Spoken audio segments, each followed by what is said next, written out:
All right, Precalc.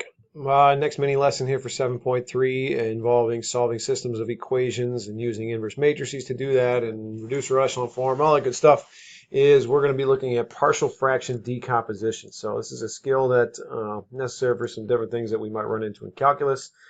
To decompose a fraction means to take this big expression and split it up into two fractions. Think about like what two fractions might have been added together that would have turned into this fraction. Okay, so a lot of skills going on here. Now, if you remember back in Algebra 2, one of the most difficult things that we struggled with was adding two rational expressions together because we were, not real good at factoring, things like that. So this is doing that process but going the other direction. So here's what I would do. My first step is to factor the denominator of my initial expression. So I've got a quadratic expression in the denominator. I'm going to factor that. Well, to factor this, I need x and x as the first term of both of these because it's x squared right here. Then I need factors of negative 10 to add up to negative 3. Well, that would be negative 5 and a positive 2. So x minus 5, x plus 2, those would be the factors of the denominator. Now, what that means is that as I decompose this into the sum of two partial fractions, I would have x minus 5 as the denominator of one of those fractions, and I would have x plus 2 as the denominator of the other fraction. Okay? Then I would have I don't know what in the numerator. So I'm going to put a big A. As in, I don't know what it is, but I'm just going to call the numerator A. And I don't know what this one is, so I'm going to call that numerator B.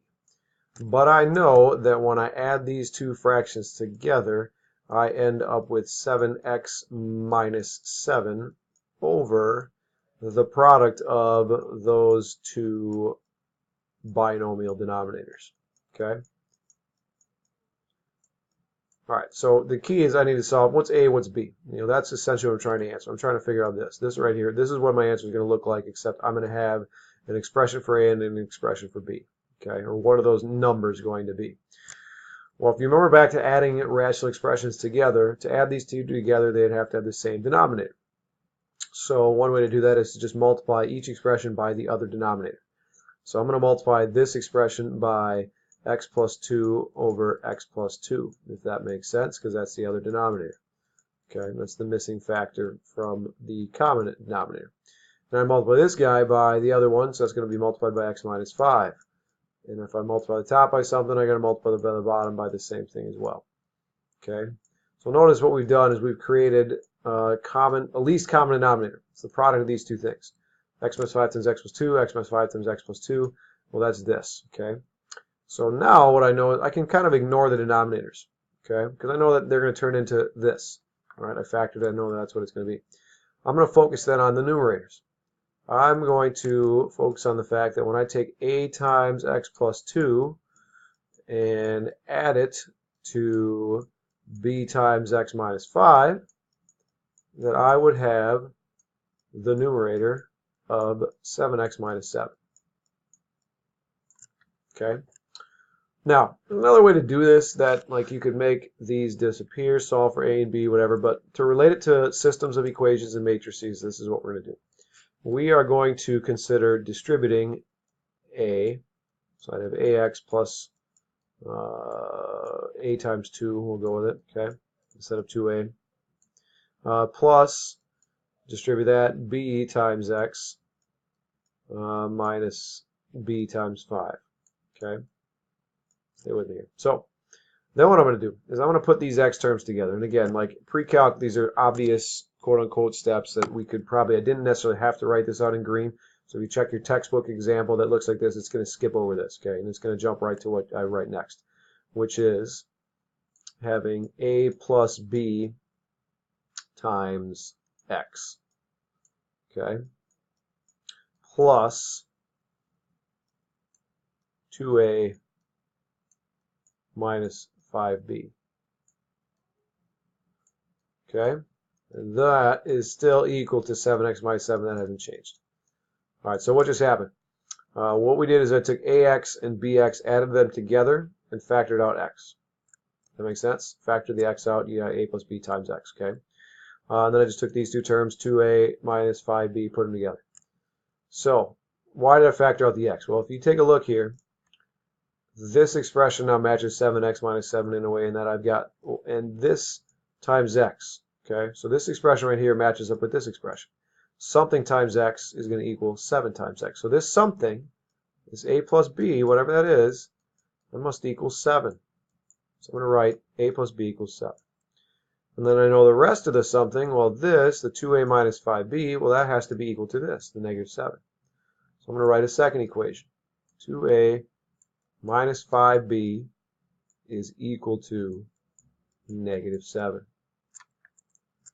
Now, here's the neat thing. A plus b equals 7 and 2a minus 5b equals negative 7. Well, this would be a system of linear equations, and we're going to solve for a and b.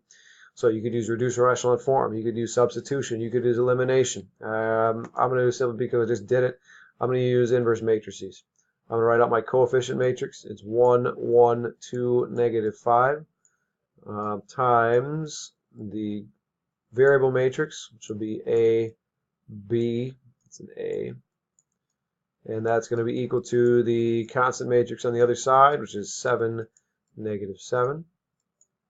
And I'll use my calculator then and enter those matrices. So I'm going to go to my matrix menu. I'm going to edit a 2 by 2. I got a 2 by 2 ready to go. So we're going to go 1, 1, 2, negative 5. Quick check. Yep, that's the right one. And then I'm going to edit another matrix. Matrix B is a 2 by 1. We'll mess with that one. So I'm going to have 2 by 1, and the numbers were 7 and negative 7. 7, negative 7. Then I quit to go to my home screen. Pull out matrix A, inverse, times matrix B, enter, 4, 3. Okay? So 4, 3, that means that A is equal to 4. And B is equal to 3, which is nice, but it's not quite the answer yet. Don't turn the video off. We're not quite done. Remember, I said my answer up here in green was this guy with numbers here for A and B. So 4 is A, so that means my answer is going to be 4 over x minus 5. 4 over x minus 5. Okay. Plus B, which is 3, over the denominator. You can flip back up there. It's x plus 2. Okay. This is what the answer should look like. I have decomposed my fraction into partial fractions. So I took this guy way up here, 7x minus 7, and I decomposed it into this where I've got a single integer for a numerator and I've got linear factors as denominators. So combining a whole bunch of stuff we've learned about, but a little bit of solving of systems with inverse matrices to top it off.